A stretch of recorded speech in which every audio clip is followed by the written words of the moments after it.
Could you tell us about how you got a star after just 20 days of being open? I thought it was quite wise to open after lockdown number 1.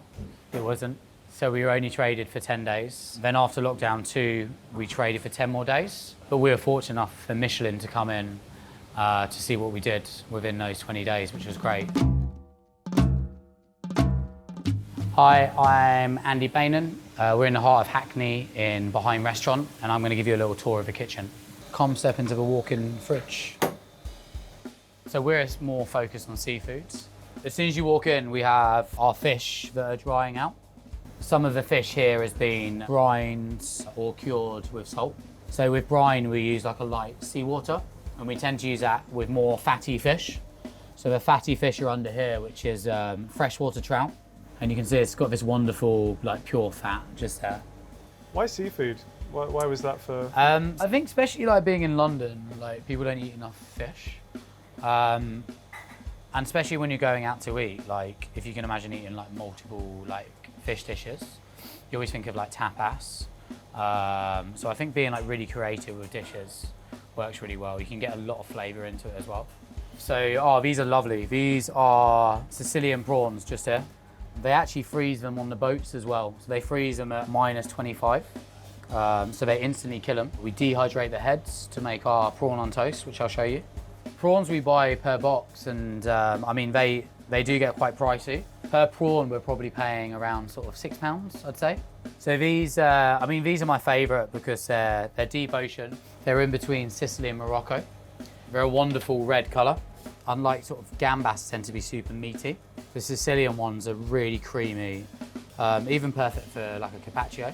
These are kippers, so super British. Not many people have heard of these really, because it used to be sort of like a classic like olden day like breakfast. And what we're trying to do is bring it back. So around like the East End, this used to be like a really big like working man's breakfast. They used to have kippers on toast, and even like posh hotels used to serve kippers on toast. But now no one's really using them at all. Kipper itself is a smoked herring. So it's cured with lots of salt, heavily smoked as well. So for me, it makes a perfect like stock to make like an actual seasoning to it. But I'd say most British people over 35 have heard of it. Anyone younger has probably not really used these or had them at all on that side. So we have we've got a set menu. So everyone has the same menu. So we're never sitting on too much fish. And my ethos of that is, so we're like working fresh on that side. I'd say different types of fish. You've probably got like 7 to 8 different styles of fish, from like shellfish to like whole fish coming through. And then yeah, it's just constantly changing. I mean, shellfish wise, we've got these wonderful scallops. So these are around like 110 grams. Size of that, yeah. Yeah, it's massive. So these are Orkney scallops. We literally just sear them, serve them quite under and opaque, and then we carve it just down this side here and just completely open it up. But we like to work with big fish like this, so we almost rest it like a piece of meat on that side. Okay, so as you walk into behind, you've got the kitchen here, and everyone sits around the kitchen.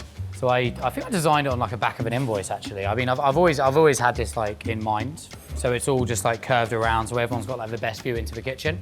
And also designing it where everything's built into the restaurant. So cutlery drawers built in, glasses, as you can see, they're easy, accessible. The way we work is hot pass here. So most of the plating up happens here. Cooking happens all around here. So if you guys want to come in. So we're setting up, we're just using induction just here. So if you come round, we've got all the settings just here. And for us, it's super clean, really consistent as well. Why do you prefer induction to gas? I'd say it's more consistent along that side. We've also got a solid top here. So we'll use this for controlled cooking with the fish skin side down, or even just warming sauces as well. When we need kind of like smoky flavors, we use Rabata grill. We start it off very slowly. We use bitterjang, which is a Japanese charcoal.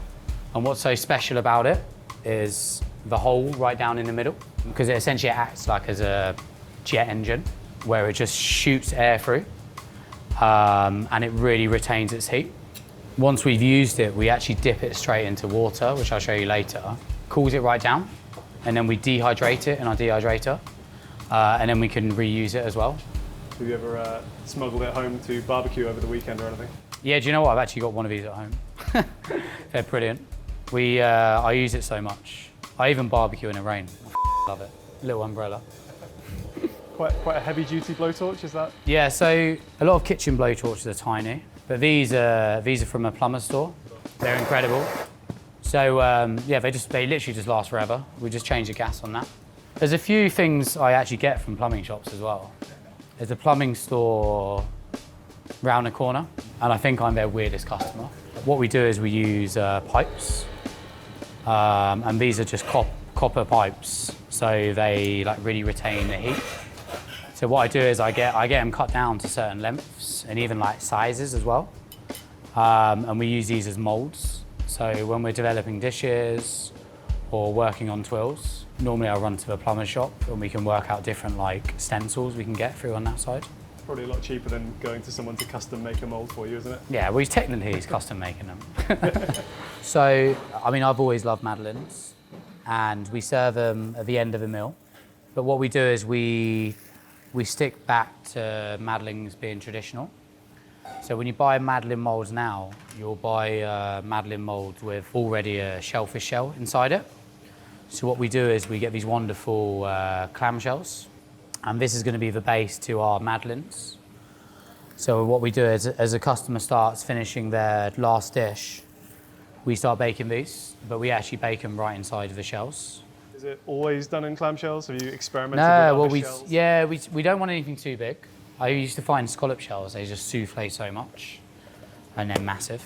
So we just gently grease the shells. And this mix here is a tonka bean mix, but it's still like a classic madeleine base. Obviously not a British dish. Are these just on the menu because you like them, or is there like a particular maybe part of Yeah, France I just think it's a really good way to finish a meal. We always keep fish shells back for us to reuse. Something really random we do as well is we keep, you're not allowed to swear, are you? My bad. Rewind. Something really random we do is we use fish scales as well, and we recycle them by using them as breadcrumbs. So we boil them for 7 to 8 times. We dehydrate, and then what we do is when it's dehydrated, as soon as they hit hot oil, they just puff up because there's so much like liquid gelatinous inside it. So that's what's a bonus with having a fishmonger so close to us is. Okay, so these madeleines, straight out, and what we do is we just pop them round, just like so. Like you're turning an oyster. Exactly. We've not tried them in an oyster shell yet, so you give me a little idea. So this here is it's a jewellery stand. I think it cost me £2. Do you remember where it was from? I can't tell you. It's giving it away, you know. Tricks of the trade. There you go. Try one. Oh, thank you. Don't mind if I do. Cheers. That's beautiful. Everywhere I travel or go, I like finding niche little like items that I can use in a restaurant. Obviously, like this is my cheapest sort of plate, say. This is a delivery we just had, so it's here in Berlin. What's great about this lady is the way she works with her plates. You can see how like wonderful and like unique they are. But she'll create plates that essentially will have its own place like that. And we can also use them as a separate plate as well. So we can essentially get 2 wares out of one. A lot of our plates we get from around like different suppliers. A lot of them are bespoke as well. So these bowls are from an amazing woman called Bryony, and all of the work here is hand piped on. And this was actually a gift from her. So she gave me 24. And what I did in return was I did a day's work for her, like an exhibition in a gallery, where I was just plating up dishes all day on her work. So her payment was actually making me these. I think we've smashed 3 of them now. So it's pretty heartbreaking, especially about all the work that's kind of like gone into it. But yeah, I'm obsessed with these bowls. I think they're great. Because we just do one sitting, we need exactly 18 plates. So we start off with around 24. When we get into like the 2019 mark, it's a little bit scary on that side. One item in my restaurant, couldn't live without. I need to be quicker. Giorgio, can I say Giorgio? Giorgio, the head chef. Hello. Can't live without him. Nice to meet you. Does that work? Well, that's fine. I was going to say, the next one is, what's the most expensive item in your restaurant? And you can't say Giorgio again. Oh, most expensive item? I'd say what? Yeah, I'd say the Rational oven. It's probably the most expensive item. Ballpark figure? What? 8-9 grand? So this is just your combi oven. Yeah, so combi oven here. Essentially, it's like roast as well as steam. I think these are brilliant. It's been with me for 6 years now. So this was actually second-hand when I bought it. Consistent control. We can make soufflés in here as well with controlling a fan.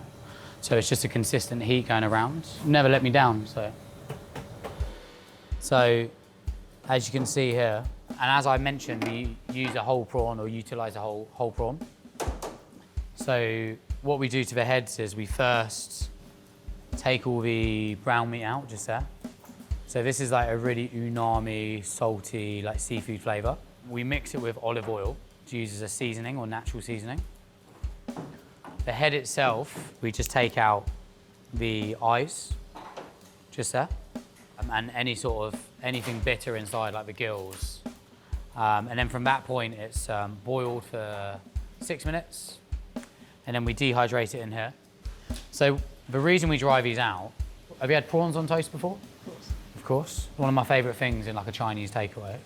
And what we do is we make a prawn mousse with like shrimp powder, fish sauce, and lots of spices running through it. And then we pipe it just like so just to the top. And then just do a little line as well, just running down here. And then we dip the little head just here. Behind's take on a sort of Chinese prawn sesame. Exactly. But obviously we need to fry it, so come around it.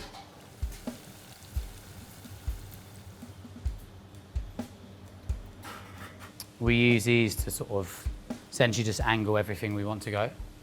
So we always use the same brand, which is We Chef. And we've got our like logo as well. But as you can see what Giorgio's doing, he can just perfectly put every sort of lining into it. Is there a reason why you would use the straight tweezers versus the ones with the kind of the scoop on them? I always prefer these. I think for me the scoop is just not as, you can't get as precise. So this is a knife we all use during service. Japanese steel. Kato is a company as well that we use for these. Most important knife you use during service, or? Yeah, I'd say during service is the most important knife. We always have it set up just where Giorgio is, just over there. They're great because you can just do one straight line to cut it. So this is a prawn that's been fried and super, super crispy. You can eat the whole head. And what we're gonna do is just cut like a little base, just so it stands up like that. We've got the tail just here. This is served like just really natural. Peeled the shell off and taken the intestines out.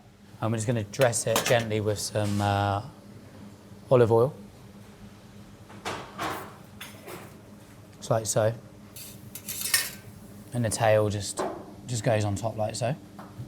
And then to finish the dish with all the head meat, we just pour it into the middle. And what the head meat does is it acts as like a really kind of umami, earthy like seasoning to it. And then this is a consommé that we pour on the side. So the consommé is made with whole prawns and wine.